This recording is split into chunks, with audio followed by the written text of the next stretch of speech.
Welcome in to this edition of the Kansas City Chiefs Report. Tyler Jones here with you. Thanks for joining us with a mailbag edition of the program as we give you our final thoughts on the Chiefs' win over the Las Vegas Raiders on Friday afternoon. Boy, was that a doozy, but hey, they got it done. That's what matters at the end of the day, right? We are getting your thoughts on what we witnessed, your overreactions, and more coming up on today's show. Before we do that, though, if you enjoyed the Chiefs' win over the Raiders, spam W in the comments section. I want to see at least 300 W's if you love that win from the Kansas City Chiefs. It may have been ugly, but they all count the same in the win column one way or the other. Spam W, and we'll get started with today's show. Let's begin with our first question from Pat Fan for Life. Who's the biggest threat to the Chiefs in the AFC? Now the way things have stacked up, the Chiefs are at 11-1, and you look at what they have ahead. You take on the Chargers next week on Sunday Night Football, Browns, Texans, Steelers, Broncos to end the regular season. Not an easy slate to finish out what's ahead. So then you start to think about the playoff side of things and where this Chiefs team is at. And obviously you lost the Buffalo Bills, lost them by more than one score, so they are a threat. Even though their history tells us they don't win when it matters against Kansas City. Another team that fits that same mold of a team that has not won when it matters, but I would be keeping an eye on, like Popeye the Sailor or something here. I'm very intrigued with what I've seen from the Baltimore Ravens right now because they have a winning recipe. They run the football well, and their defense is much improved from what it was at the beginning of the season. And if you run the football well and play great defense, you can win in the National Football League. So for me, the Chiefs' biggest threat is themselves. They can't beat themselves. And they almost cost themselves this game on Friday that they had no business losing. The Panthers game, same thing. They had no business losing. Found a way to get it done, but you got a little lucky as far as that goes. So the biggest threat is themselves. But beyond that, I think it's the Bills and the Ravens. I don't believe in the Steelers. I don't believe in the Texans. I think it's those two. Do you think the Chiefs will win the AFC this year? Do you still think this is our year to win the AFC crown? Weigh in, let us know. Type Y for yes, in for no, if you think the Chiefs will win the AFC or not. Today's show is sponsored by PrizePicks. PrizePicks is the place to go for daily fantasy made easy. Here's how it works. Choose two or more players on any given category. Get the choice of more or less, whether you're talking fantasy points in football, rebounds in basketball, goals in hockey, all sorts of different categories to choose from. Go to PrizePicks.com/CLNS, promo code CLNS, and it's real simple.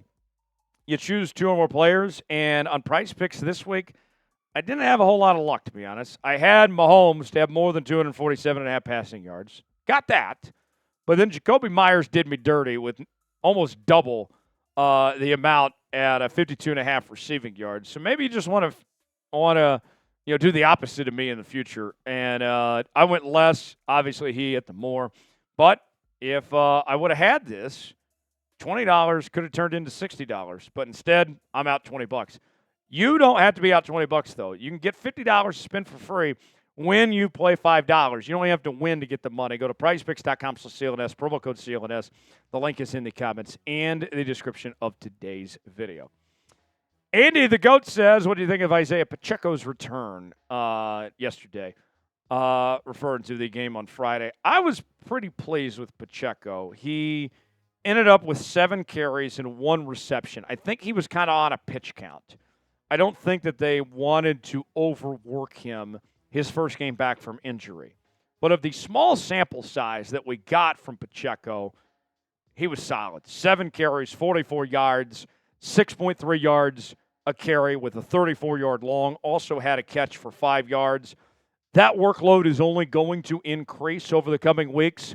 And the Chiefs' offense is at its very best when Pacheco is the bell cow, when he is getting the majority of the workload, when they are a primary run-first football team to open up the passing game.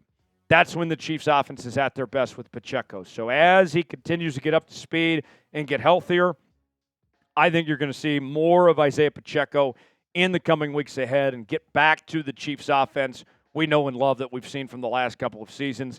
It's not sexy, right? It's not Mahomes throwing for 350 and 400 yards. It's not the Chiefs' offense that we saw from, when he first entered the league, because what happens is you have too many of these teams playing these too high safety looks that fear Mahomes beating them with the deep ball, so they close off those gaps, and the best way to exploit that is by running the football and using Pacheco in that sense. So it's not the sexiest thing, but it works. And so Pacheco, solid day. I'll take it. I think we're going to see more of it, and that this run game is going to be pretty dynamic with him and Pacheco, with him and Kareem Hunt. The offensive line's just got to do their part. I didn't like at all what I saw from Wanya Morris and Jawan Taylor on Friday. Let's see those guys step up, and let's get this run game going and go back to being a run-first football team. Great Isiah Pacheco's first game back. It wasn't a 100-yard day. It was under 50, but he still had that long run. I'll go with a solid B+. I think that's fair for Pacheco. Give me your grade in the comments section. Robert writes in, why did Reed throw the bomb to Worthy when they only needed 2 yards for first down to probably win the game? Great question. I think they were going for the dagger because if Worthy catches that, then that's a touchdown. And then you put the game away in that sense. They got a little greedy is what I think happened there. I was saying at the time, just hand it off to Pacheco or Hunt or something. Just go get those 2 yards. Just go be bullies at the line of scrimmage. Andy's a great coach, and he knows more than I do. It feels weird to second-guess Andrew, but I thought it was a bad call. I thought he made a mistake. I would have rather seen them just run the football and try to get the first down, wear out clock that way. Instead, they went for the dagger, and they left the door open for the Raiders. Now, if they complete that, then we're talking about a different conversation. So hindsight's 20/20 here. Wrong decision, but luckily it didn't hurt them too much as they get a little lucky there.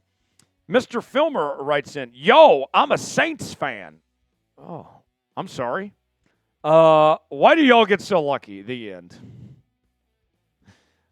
Sometimes you better be lucky than good. And, it's funny you mentioned this, Mr. Filmer, because I go back to the Bronco game, and a lot of people were tossing around that word luck. Man, you guys are so lucky. And my response was, it was a great play. I mean, the Chiefs special teams to get the block, are we just going to act like they didn't actually do the work to make that happen? Now I fast forward to this game against the Raiders, and I got to admit, did get a little lucky to have that bad snap. And it wasn't even really Powers Johnson's fault. It was AOC's fault for not looking at the football. But you still had to capitalize it. You still had to have Nick Bolton fall on it and recover the ball. So, yes, there is some luck involved, but I feel like we're selling the Chiefs short when we discount this team for their ability to make the right plays at the right opportune times. That's what championship teams do, and that's what the Chiefs do time and time again. So don't sell this team short. Is there some luck involved? Sure. But you still got to capitalize, and that's what this Chiefs team does. Last question. KC fan writes, what's your confidence level of the Chiefs after today? Referring to Friday's game.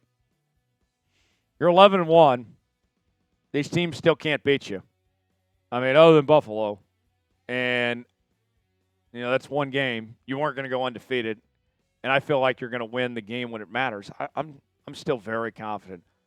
I've said it. I've been preaching to the choir from the mountaintops the last few weeks.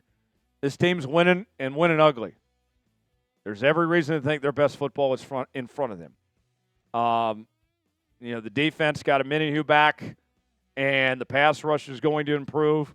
Pacheco's going to get up to speed more. We're seeing D-Hop come into his own. Kelce looks good. Gray looks good. Worthy's getting more involved here. And then you get DJ Humphries coming here soon. He wasn't activated on Friday, but he'll get more involved here. Yeah, I'm still very high. It's about a 9 or 10 for me. No one's stopping this team. They're going to be fine. For continuing Chiefs coverage, subscribe now to the Chiefs Report. I'm Tyler Jones. Thanks for joining us. We'll see you next time.